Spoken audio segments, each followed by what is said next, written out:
আসসালামু আলাইকুম ওরহমতুল্লাহি ওয়াবারাকাতুহু। প্রিয় দর্শক শ্রোতা, আশা করি আপনারা ভালো আছেন। পূর্ববর্তী এপিসোডের ধারাবাহিকতায় আজকের চতুর্থ পর্ব, রাষ্ট্র কেন ব্যর্থ হয়। পুরো ভিডিওটি দেখুন, সঙ্গে থাকুন। চলুন শুরু করা যাক। রাষ্ট্র কেন ব্যর্থ হয়? আমরা প্রায়ই বলি রাষ্ট্র ব্যর্থ, সিস্টেম নষ্ট, আইন কাজ করে না, ন্যায় বিচার নেই। তাহলে একটা প্রশ্ন, রাষ্ট্র কি আকাশ থেকে পড়ে? রাষ্ট্র কি আলাদা কোনো জিনিস, নাকি রাষ্ট্র তৈরি হয় আমাদের মানুষ, পরিবার, শিক্ষা, রাজনীতি, প্রশাসন আর সমাজ দিয়ে?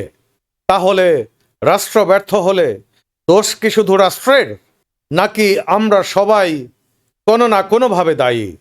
রাষ্ট্র মানে শুধু সরকার নয়। অনেকে ভাবে রাষ্ট্র মানে শুধু সরকার, কিন্তু রাষ্ট্র মানে শুধু সরকার কখনো না। রাষ্ট্র মানে প্রশাসন, বিচার ব্যবস্থা, আইন শৃঙ্খলা, শিক্ষা প্রতিষ্ঠান, নাগরিক দায়িত্ব, রাজনৈতিক সংস্কৃতি, ব্যবসা বাণিজ্য, পরিবার এবং জনগণ। যে দেশে নাগরিক দায়িত্ব দুর্বল, যে দেশে পরিবারে সততা শেখানো হয় না, যে দেশে শিক্ষা চরিত্র তৈরি করে না, সেই দেশে রাষ্ট্র শক্তিশালী হয় কিভাবে? রাষ্ট্র কাগজে তৈরি আইন দিয়ে, কিন্তু বাস্তবে রাষ্ট্র দাঁড়ায় মানুষের চরিত্রের উপর। দুর্বল মানুষ দুর্বল সিস্টেম তৈরি করে। আমরা অনেক সময় বলি সিস্টেম খারাপ, কিন্তু সিস্টেম চালায় কারা? মানুষ। একজন অসৎ মানুষ অফিসে গেলে ফাইল আটকে রাখে। একজন অসৎ শিক্ষক ক্লাসে দায়িত্ব নেয় না। একজন অসৎ ব্যবসায়ী ওজনে কম দেয়, ভেজাল দেয়। আর একজন অসৎ নেতা জনগণকে ব্যবহার করে, সুযোগ পেলেই নিয়ম ভাঙে। তাহলে সিস্টেম খারাপ কিভাবে? আমাদের ছোট ছোট অসততা এক সময় বড় সিস্টেমে পরিণত হয়। রাষ্ট্র তখন ব্যর্থ হয় না, রাষ্ট্রকে ব্যর্থ করা হয়। পরিবার ও শিক্ষা ব্যর্থ হলে রাষ্ট্রও ব্যর্থ হয়। যে পরিবার সন্তানকে শেখায় যেভাবে হোক জিততে হবে, সেই সন্তান বড় হয়ে ন্যায়ের পক্ষে দাঁড়াবে কিভাবে? যে শিক্ষা শুধু সার্টিফিকেট দেয়, কিন্তু চরিত্র, দায়িত্ব, সততা আর মানসিকতা শেখায় না, সেই শিক্ষা দিয়ে রাষ্ট্র গড়া যায় না। আমরা সন্তানকে বলি ভালো রেজাল্ট করো, ভালো চাকরি করো, বড় মানুষ হও, কিন্তু কতজন বলি সৎ মানুষ হও, ভালো মানুষ হও, ন্যায়ের মানুষ হও, দেশের জন্য দায়িত্বশীল হও? ঘর ও শিক্ষা যদি মানুষ তৈরি না করে, রাষ্ট্র তখন শুধু ভবন, অফিস আর আইন বই হয়ে যায়। নাগরিক যখন চুপ থাকে, অন্যায় তখন শক্তিশালী হয়। রাষ্ট্র ব্যর্থ হওয়ার আরেকটা বড় কারণ হলো ভালো মানুষদের নীরবতা।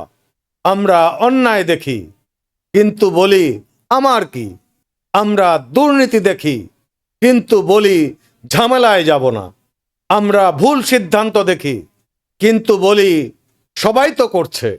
এই নীরবতা একদিন অন্যায়কে সাহসী করে তোলে।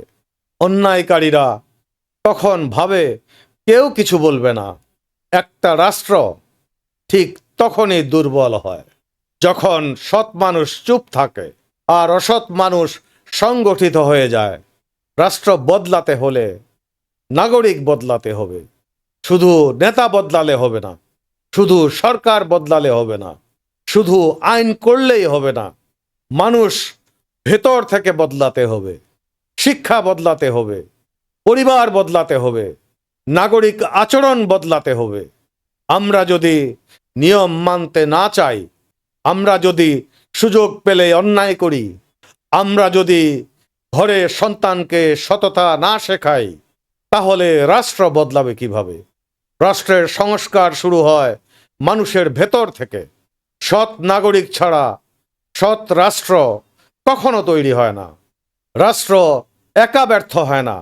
রাষ্ট্র ব্যর্থ হয় যখন পরিবার ব্যর্থ হয়, শিক্ষা ব্যর্থ হয়, সমাজ ব্যর্থ হয়, আর নাগরিক নিজের দায়িত্ব ভুলে যায়।